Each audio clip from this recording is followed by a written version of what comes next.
Podcast 7. Vintage versus Modern.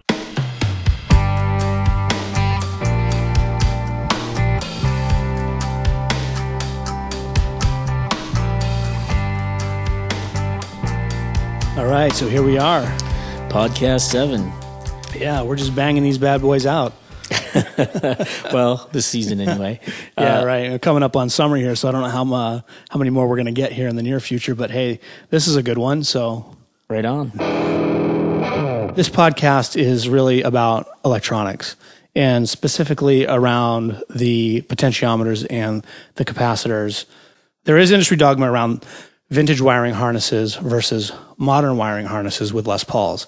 And what we're going to look at here is actually going to be a change. The original wiring harness in my historic reissue Les Paul was a modern wiring harness. And what that means really is how the capacitors are wired to the potentiometers, if you don't know. And there's actually some question as to how vintage got its name, because I was reading some stuff that was telling me that somebody had taken the back cover off of a real Les Paul from the 50s and early 60s, and it had what is considered today to be a modern wiring harness. So there's some fuzziness there from what I was reading. I'm sure that there are many people who are very opinionated about it.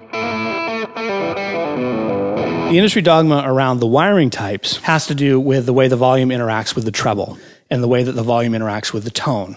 So a modern wiring harness, the tone and the volume for each pickup are very independent. But when you roll off the volume, you also get a treble roll off. Okay? You can roll off the tone and it doesn't have any direct correlation to the volume. They're very autonomous in that way. A vintage wiring array is wired in such a way where as you roll off the volume, you allegedly don't lose treble, but the tone has a direct interaction with the volume. And so there's a balancing act between those two things, and it drives some people nuts. It drives some people absolutely crazy. There is this notion that mass-produced guitars have mass-produced lower quality parts. And so this particular wiring harness that I bought from RS Guitar Works, they use better quality parts that are actually matched.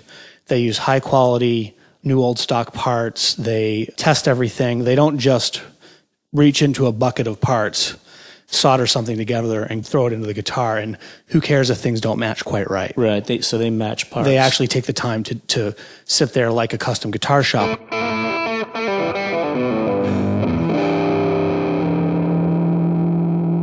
The reason I chose this particular guitar, this is a really nice guitar. This is a Les Paul. It's an R9 of historic reissue 1959. It has, for stock pickups, 57 plus at the bridge and a 57 at the neck. So I went ahead and took a really great guitar and decided that I was going to rip the guts out of the thing and have at it and see what we got. In my research, changing out this wiring harness, the pots and the caps, was a relatively inexpensive way to see if there was a tonal difference. And you can do this change very easily and change nothing about the guitar. Literally just take a cover off the back of the guitar, break 5 solder joints, take the wiring harness out, put the new one in, resolder the 5 soldering joints, and flip the guitar back over and start playing it again. There's no time lag of any significance in between the modifications. There's no string change. Your head is still in the same space when you're playing for the most part. So in these samples, I wanted to basically do that exact thing. So what do we think will happen? No, I was in the room. There's a difference. I can say that. How much is going to be up to your ear to determine, your ear being you, the listener, our faithful podcast follower. But it's really also a 2-part question because the wiring type is changing. So when we listen to this, we're going to approach it from listening to the wide open settings on each pickup with each wiring array. And then we're going to listen to some samples with the volume rolling off and see if we can hear a difference. Now, when we roll off the volume, that difference may be more difficult to quantify, both to your ear and to ours, because the quality of the components is going to affect the sound in addition to the volume getting rolled off affecting the sound. So it's a bit of a complex question. It's a little complex, but I think that what we're kind of looking for is the delta between the changes, and how much it's affected. and then trying to compare that delta in the cloud. We have to kind of store that difference in our heads. Yeah, it's going to be a challenge, but we'll give it a listen. And you guys out there, you do the same. Listen to the high quality files like we already said.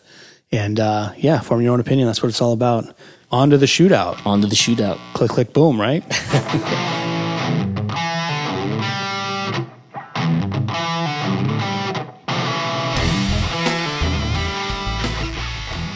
As advertised. Yeah, no kidding, right?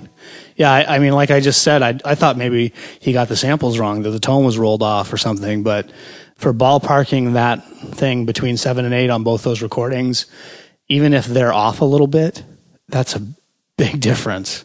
Huge. I mean, it's the difference between a neck and a bridge pickup almost. It's very. I keep saying it, but wow. You're slowly perfecting this guitar. You can die now, Rich.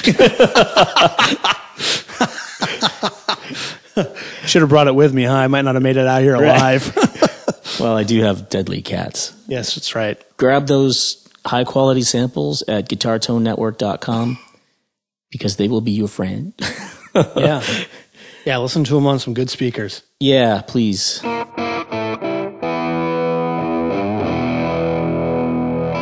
There's some news.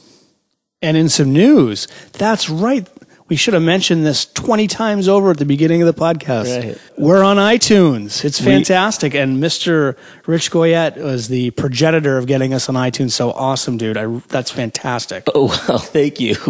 I had applied a long time ago, and it took a while. But I was just about to reapply, and then bam. That's so cool, man. I feel like we're in the big time. Yeah, man. We've arrived. We've truly arrived. Yep. 7 podcasts on iTunes and heading into riding season. Right on. Yeah. See you in the fall. Right. It's so true. That and yard work, right? Yeah, right. When you are soldering, you're dealing with flux fumes. So I'm wondering if you're... Yeah, I was really loose on that second set of samples. Oh. Oh, baby. Dangerous stuff. Be careful. Yeah. I didn't get the vintage flux either. I don't think I was using my real tin. Right, I think I was using some modern equivalent. God knows what I put in there. Oh God, I'm gonna have to take it all out now. Right on, brother. So I guess we can let my wife out of her craft room. Yep. We have another podcast on our hands. Right on. God help us.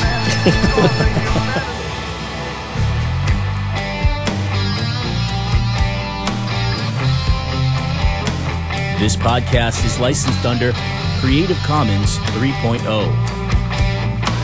For more podcasts and guitar tone related resources, please go to guitartonenetwork.com.